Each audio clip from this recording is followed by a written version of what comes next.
Welcome to Thinkology. Again, it is Friday and it is almost 5 o'clock. We're getting ready to talk with Carl again. This time we will be focusing on his art and how he started up with painting and how he actually got curated by someone in the Guggenheim Museum. So let's wait for Carl to join us via telephone. Hi, Carl. Hello. How are you? Everything's good. What's happening in your life? Okay, so I just wanted to remind our listeners one, that this podcast is completely unscripted, and two, that you are on the go and we record this live with you from your cell phone. So any sound issues or anything cannot overdone again because it's literally being recorded via cell phone and while you're on the go. But I'm so happy to be doing this again with you because we could cover so much ground today on your art, right? Okay, yeah, good. Now let's do a sort of a sound check. Can you hear me clearly? I can hear you. In fact, you're more than loud. You're a little loud, and I'm looking at the monitor here. It's a little loud. So yeah, I mean, but you're Back off. clear. You're Back clear. off. No, what you just said was perfect. That level was great. Yeah, perfect. Okay, good.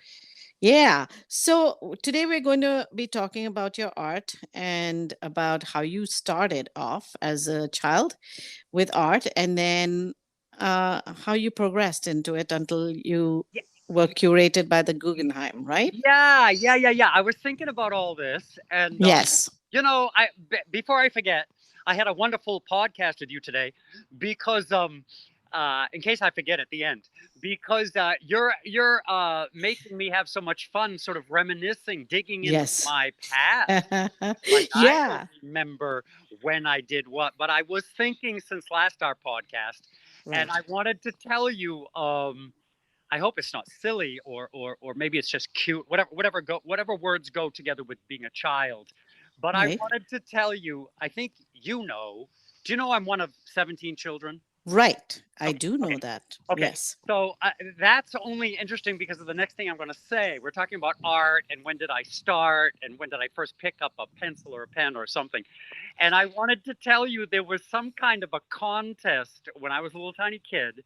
And I was thinking about this. I tried to, oh, she might ask me when and where, how old I was. And I know that I was in a certain town in a certain house, and it was before fourth grade. So I don't know how old anybody is in third grade or second grade or whatever. Hmm. But you know why I'm saying all that? Because Yes. I won a contest. There was some kind of a coloring contest at, at Thanksgiving. So cute. God knows how they organize that stuff, but somehow I colored a turkey. God knows what. But we won a 25-pound turkey for the whole family, which was so funny because the only reason I remember how much it weighed is Yes. because my father said, "Oh, son, you just won us a 25-pound turkey," and I'm like, "What? You know, like what? Okay, is So that great. big? Is it?" For all I knew, turkeys were 700 pounds. Um, 25-pound turkey, and he was sort of proud of me. You know, I was the Oh, family artist, and I was that is actually so at that neat. early age, I was contributing to the, you know, the The feeding family. process Exactly. of the group.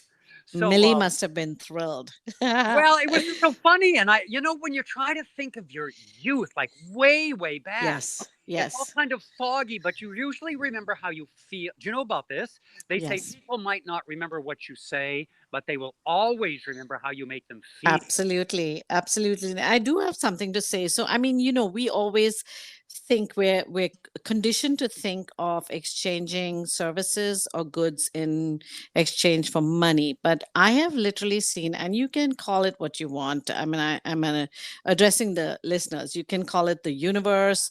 I prefer to call it God because of my belief. But, he gives us back in ways that are not really understood in terms of, it's not in terms of cash, but he provides, or the universe, like people will say, provides when you're um, going, as you walk along the way, on your journey. So I see that as a definite, at your young age, you somehow were used to provide for your family. And I love that. I Well, just totally it's love it. funny because as a kid, you're not thinking in those terms. I mean, some Yeah. adults are not thinking in those terms. But since you asked the question and since you're Yeah. probing, I remember the feeling. I remember Right. this sort of feeling of sort of, I don't know, I was special, I was valuable, I was Right. somehow Exactly. helpful. And this Exactly. was transferred through my father, in this case, down to me. And I have to say, to Amazing. this day, I um, I love the idea of causing that feeling in someone else. Not that I'm Exactly. good at it, not that I'm good at it, but I want to be good at that, and Yeah. I want to believe in this. I do believe, but I want to be good at causing other people to feel good. You know Right. what I mean? Like, Exactly. what if on my gravestone, Carl, whatever, made people feel good? Wouldn't that be interesting? It's like It would be a great thing to say. someone came by and Yeah. saw that. It's like, oh, we made people feel good. I mean, even that statement Yeah. would make whoever was there Yeah. feel good. Yeah.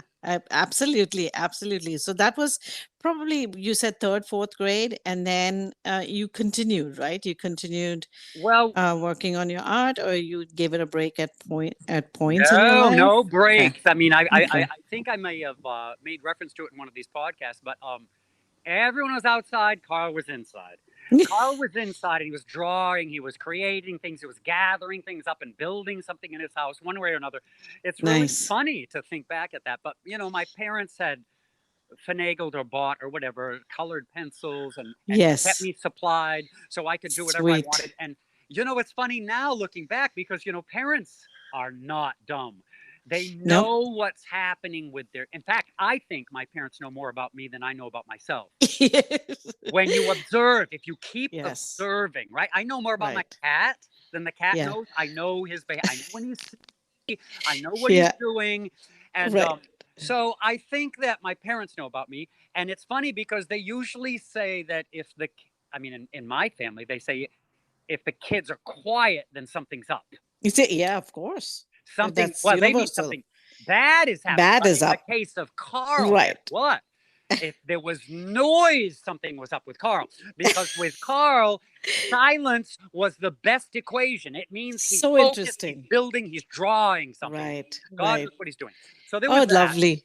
There was Yeah. that as a part of the history of Carl. And like I said, I'm just digging this up. It's kind of warming my heart to remember all this. And Hmm. then there was they all had what are they science fair projects every year, and I Hmm. was in seventh grade. I happen to remember that because of the teacher I had at the time, and I was capable of taking second place, I think, for the science fair projects, and it was because I had done. I mean, my topic was animal defenses, and I had Mm. taken the time to draw. I mean, the only thing I knew what to do was draw, apparently. So, of course, I did the research and I wrote the thing, but my display, right? They give you a Right. little, I don't know, 6 by 6 space they convert the gymnasium into this whole thing, and all the kids have their space. So I had drawn the animals. I just take it. It was only pencil. I had Hmm. drawn all different animals, however they defend a cat's claws, a cat's teeth, whatever it was. And I took an award, and the guy, I remember just being sort of shy, and the Hmm. guy who was walking around, we had to stand there in front of our projects, the guy who was awarding the people, he said to me in a calm and low voice, Mm. guy in a suit, he goes, "Did you draw these?"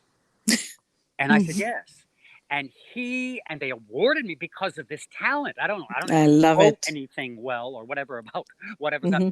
But they were kind of surprised. And I saved some of those images and I still have them to this day. I'm telling you, I think we need to put those images up somewhere on your website and blog about it. So Well, people, I do like the idea of this blogging thing just yeah. because I can talk, as you know. It's like, boy, Hmm. I can talk. But I mean, I think that these images that they would bring another whole dimension, and I think it's interesting. I did have a blog Yeah. at the time. I think it's still out there somewhere. And I had a great compliment from one of the art. I was working at a fine art gallery at the time, and one of Hmm. the artists said to me, I found your blog. I go, you did? And she said, Hmm. yes. And I like it. I go, you read that? She goes, I read every word. I love it. That Do was you a still have it somewhere? I do. I just had to dig it up. I don't right. They don't like expire like moldy bread, right? Isn't it No. out there Yeah. somewhere now? You Whether I have to remember the link to it. Which website did you, if you use gosh, who WordPress knows? or I can dig it up if that's interesting. But at that point, and it's funny, the conditions of the psyche at the time when someone's bothering to be creative or even recording their life. right, Say about Andy Warhol. Someone told me about Andy Warhol, like for 10 years, just gathering up data, right, photographing his friends living in his factory or whatever he was doing. And right, then he the result of his acquisition of everything they observed. And I think that we're kind of doing that, whether we're aware of it or not. And at that point, for some reason, oh gosh, I remember that house, and I was living in the basement. I had all these dogs, and it was up in Baltimore, and I had just discovered a blog, and I was very immersed in the art community at that point, and you kind of you rub shoulders with these people. You pick up ideas, you pick up right, inspiration, you pick up notions, and so someone must have said something about a blog or bothered to explain it to me. And I blogged and blogged and blogged and blogged and blogged. And my entire life was revealed through pictures. I even think that's sort of how I started doing film. I figured out my camera kind of was capable of catching moving images. But right, I know I'm digressing, but I like the idea of blog and I want to do it. Now, right. now I'm trying to advance forward because so that was a little picture of my childhood and drawing. And there might be more things. When I was 13, Hmm. I think one of my kind of like first jobs. I did have another job where I was delivering newspapers on Sundays on my horse. Oh, cool. Can you On your imagine that what? riding through the hills? I was No way. A kid in On a New Hampshire. horse? Well, I was a pony. So I had Uh-huh. Chico, my pony, and the way I delivered newspapers to make my pittance, whatever that measly salary was, the way Right. I did that was it was a Sunday newspaper. It was called Grit, Grit, and can you imagine? I'm like I the Pony cannot. Express in this. That's I mean, a person who's still alive, getting on his pony and riding around with his satchel full of newspapers and throwing them onto the yard that of the is so people in my. cool. I think Isn't that that is funny? really cool. I think, and this was in New Hampshire? That was in New Hampshire. We didn't Hmm. even have a gas station in our town. It's so funny, but when you think of this stuff, the way everybody lives now, I love it. we did not have a gas station, and Love it. but what I was trying to get at is C.J. Lesperance, a guy who ended up by the way, my father was and is a very big-hearted person. In fact, I would Yes. say you cannot have 17 children unless you're a big-hearted Yeah. person. But I mean, Yes. 17 Love was your enough. dad. We Yeah. forever had someone living in our house, some down and outer that Yeah. needed help and didn't have a place to live. So I was at that point. I mean, we were kind of, it's funny. They say the next generation doesn't learn from what the parents say. The next generation learns from what the parent does. Absolutely. Yeah. So my father, God knows what he said to me, but he did not have the heart when he bumped into a person in a difficult condition. He did not have the heart to turn them down. So we Right. forever had somebody living in our house. In fact, Hmm. one guy had my bed, and I'm a kid. It's like, why does that guy get my bedroom? And he's like, Carl, this Been is there, done good. that. Can you imagine being in his? And he would explain the conditions, and then I was like, oh yeah, I Yeah. guess I can go live in Peter's room, my brother.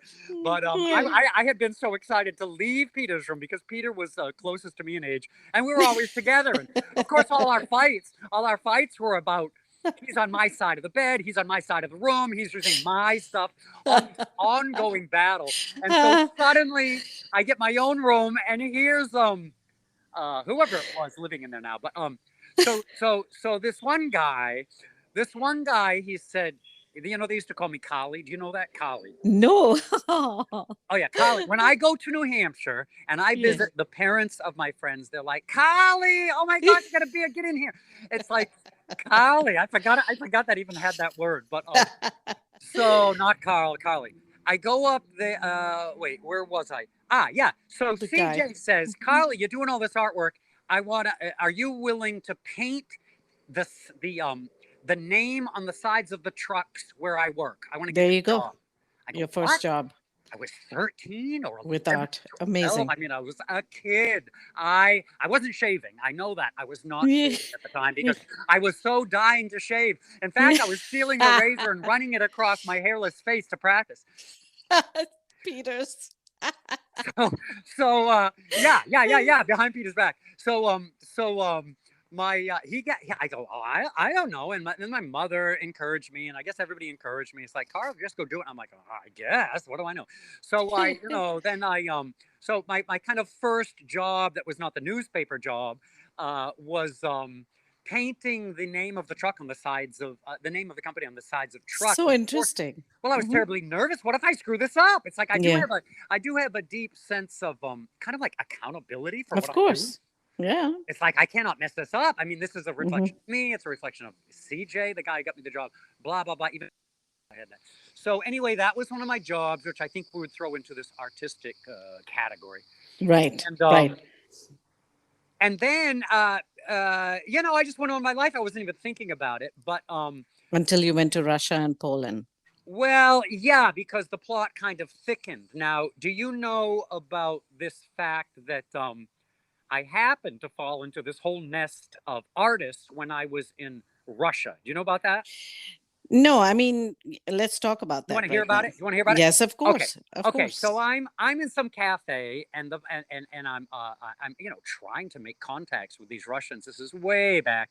And I remember, it's funny what you remember. I remember the exact cafe. It had steps that went down into it, which was weird from this regular street in the city of St. Petersburg, Russia.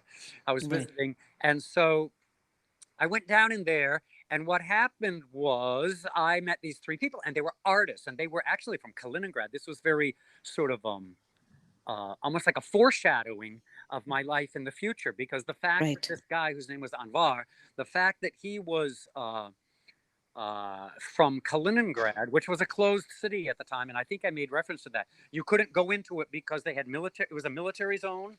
Oh, really? Yeah, it was a Okay. military zone, and military zones in Russia were closed off to any tourists, certainly, because they didn't Okay. want you sniffing around and interrupting this Cold War. And But this was in the 80s or early 90s? This was in the 80s? 80s, 80s. 80s. Yep. Okay.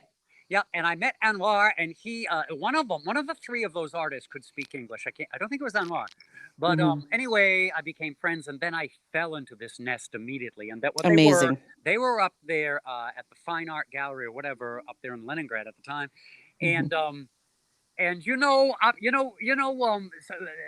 St. Petersburg is very far north, and this puts us into this zone of white nights in the Yes. summer. You know about that, Yes. right? Yes. Okay, So, so yeah. Go well, ahead. down here in Florida, nobody even seems to know about this.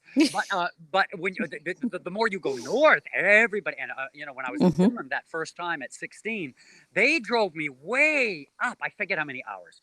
We're all crammed in this car. The heater did not work. We were freezing to death. We were Good scraping the Lord. ice off the inside of the car to drive. Caribou.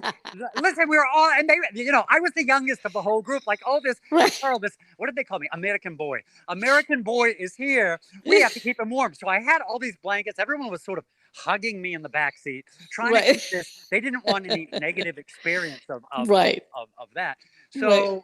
So we're scraping the ice off the inside. Caribou are crossing this road. We have to keep stopping. It's a snowstorm. We have to stop because it's a herd of caribou. I mean, it was hilarious. And finally, we get to Rovaniemi, whatever that is, way up in the thing. But my point is, way up there, guess what? You get, I think, 1 hour of light per day. I could not live there, but that's Yeah, yeah. okay. Well, no, you're from Goa. My gosh, 1 hour of light. So, so, so this is incredible. But you get the Hmm. opposite in the summer. So Hmm. St. Petersburg is not that far up, but it's close enough. So in the summer, what was happening over in St. Petersburg? Now there's this river Neva, which everybody in St. Petersburg knows about. It makes the city beautiful, quite frankly. I'm Um, sure. it go, Hmm. this is a very sort of neoclassic town, Oh, wow. St. Petersburg, and it's just striking. No one talks about how gorgeous St. Petersburg is, but it is the city of kings.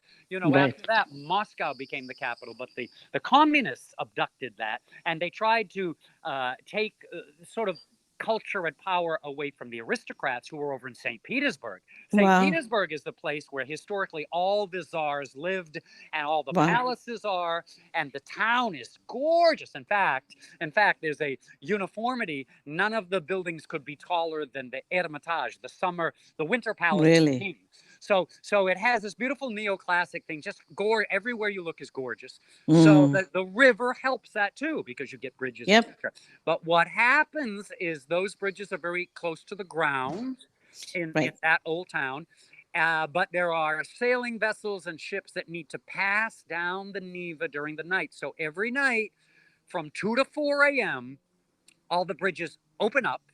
The Now, drawbridge. people, Hmm. yeah, people around waterways, like down here in Florida, everybody understands this. People from out Hmm. in the Midwest do not, maybe. Right. But the point is, there are all these bridges that on cue raise so that any vessel can pass. And Superb. what happens if you're on let's say, the wrong side of that bridge when it opens? Guess what? You're trapped for 2 hours. Now, those Oof. Russians refused to sleep at night. I have no idea what they were on. I have no idea what they were doing. And they dragged me around and they made me stay with them on those different little series of islands that were separated by the bridges, and you were trapped. And I'm like, you know what? In America, we sleep at night. What is wrong with sleeping? And not these guys. It's like, oh, we're young, we're free, the sun is up. And it was, The sun bragging, is we're young and free. And they had the guitars and they'd sing me these Russian so ballads. And I was like the center of attention. Meanwhile, awesome. I'm falling asleep. Now you have to keep in mind I'm the center, right? This is all Right. about Carl. We have to bring Carl. This is it. This is Right. in keeping with this idea that they are the hosts and I am the Right. guest. Right. Right. Right. You know what? We should do a Absolutely. whole podcast about that because that is so interesting how it shows itself in different cultures. Exactly. Exactly. And it's very, yeah, absolutely. But I Well, can picture it because it's pretty much similar in India. The hospitality is huge, you know. it's a So, real, it's kind of like a commodity, and certainly it's a value absolutely. system, and it's Yeah. actually so beautiful. And Yeah. I am now like that, and my American friends think I'm weird when I'm sort of forcing food on them, forcing coffee, forcing they have But to say see, I they love eat. that. And I love that. And I think it's a good thing to teach people who don't know that, American or not, I mean, because we're such a mix of cultures here. Well, it's the S- good thing about all Right. this sort of melting Exactly. pot. I will say that we Exactly. get a chance to learn from the others, including the Exactly. Indian. By the way, I you know what I learned from you guys? That food, and I mean Indians, Food. Yeah. food can be experienced with different types of tastes at different times while you're Exactly. chewing. Exactly. Yeah, There's a you're taste at the right. beginning. There's a taste 4 seconds in. There's a taste 5 seconds in. And just before you're about to swallow, guess what? There's some other weird taste. There's a And then kick. guess what? Which you didn't predict. 6 seconds after you've swallowed, it's hot as heck. And that hits you at the end. And there were this is Right. like time release experience with food It with the Indians. is. I'm like, oh my God. It's like you got to be prepared, and they can trick you because they don't have to say the hot thing. They know it's going to come up 6 seconds in. And that is so funny to me. But that's something that I picked up from those guys. I So, love it. so where was I? So we were at the drawbridges and the islands Yeah. painting through So the so night. so the bridges are up, and I'm stuck with all those guys, and we're trapped, and they won't let me sleep. Now these were also artists. Now it wasn't at that point, but later on they were painting me, and what I was trying to get at. I was the model, and I would be falling asleep when I was the model, and I was falling asleep, and they said, "Carl, you have to open your eyes so we can get the light on your pupils." And I said, "My eyes cannot stay open because you guys kept me out on the other side of that bridge, and you keep doing it every single night as though humans don't need sleep." Right.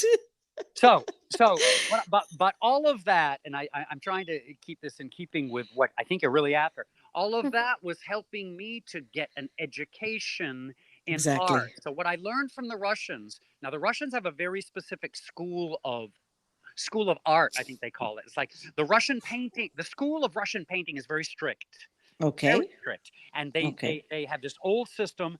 And if you're going to submit to their teaching, you are going to come out as they want you to come out, which is Hmm. reproducing these masters. And if you do not have this talent or the capacity, then they throw you out, End Wow. discussion, next topic. So, Okay. since that's the case, um, I was listening to them, and they were sort of actually educating me constantly as I heard them discuss what are the points with which a fine piece of art is actually judged. Right. There are Exactly. real rules to this. It's not just, oh, I feel good, oh, I like it. There are real Right. rules, and there's a series of them. I kind of forget them. One of them is composition. One of them is the color combination, the palette, what they call. One of them Mm-hmm. is the strokes of the Mm-hmm. brush. And this is also where I learned that going and seeing the original piece has infinite value. So they were always dragging me to Correct. the Hermitage and the museums to see Nice. in real time what exactly these masters were doing. And Right. to be honest,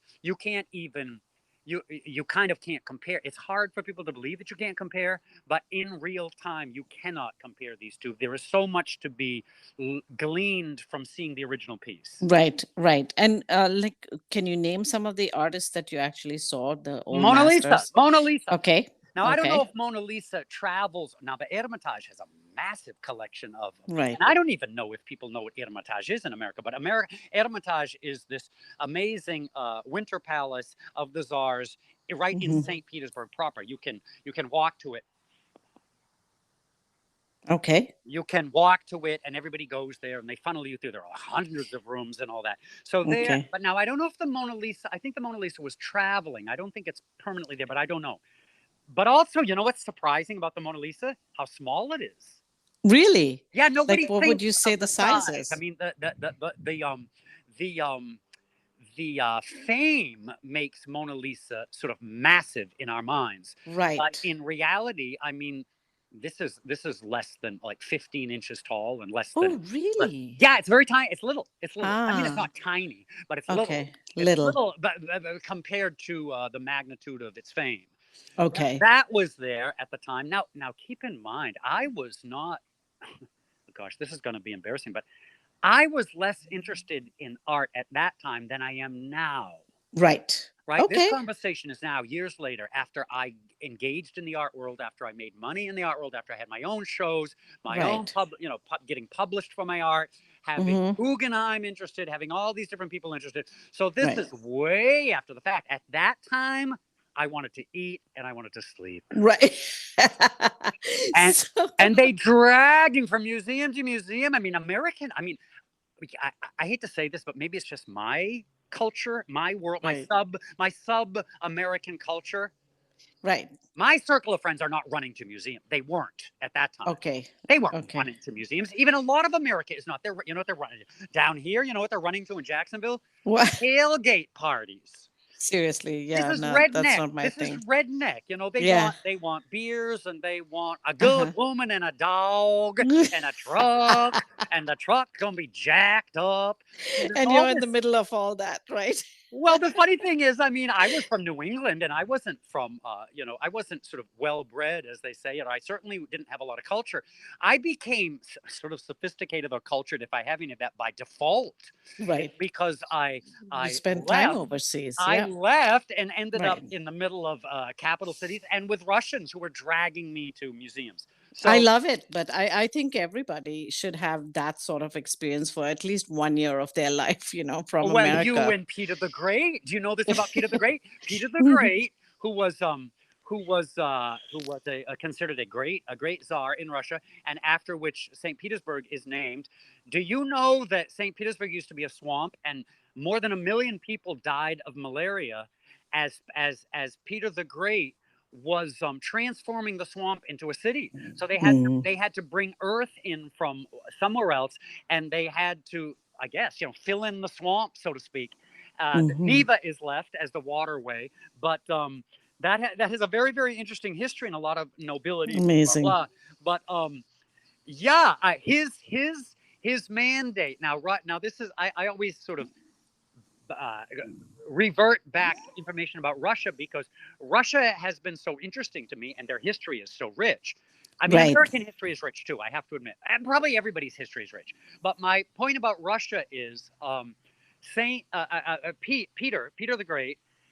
He he realized, by the way, and still even today they realize that Russia was primitive, and Khrushchev knew this. He was trying to Mm-hmm. modernize the Russians. They were too. Mm-hmm. They had what they call slave mentality or peasant mentality. Right. Right, this is a big kind of conflict intellectually with the Russians. It's like they know that they have peasant mentality and they're trying to get out of it. What steps do we have to take to do it? And they Mm-hmm. are trying to advance culture among themselves. And I Right. hand it to them because some of Yep. these subcultures who, let's say, are not willing to admit that, let's say, right? I mean, it Right. takes a willingness to see that and admit it. And this is the beginning of the end of the problem. So Right. I said all that to say that Peter had a mandate. There were actually, the funniest one is if you had beards, you would be fined. Do you know about that? Seriously? No way. All the That peasants, is I such would an be interesting fined. I thing. would be fined today because I've got this massive beard. Everybody, Right. no, because all the peasants had beards, and Peter Ah. and the court language, even with the last czar, with Nicholas, the court language was French. Oh.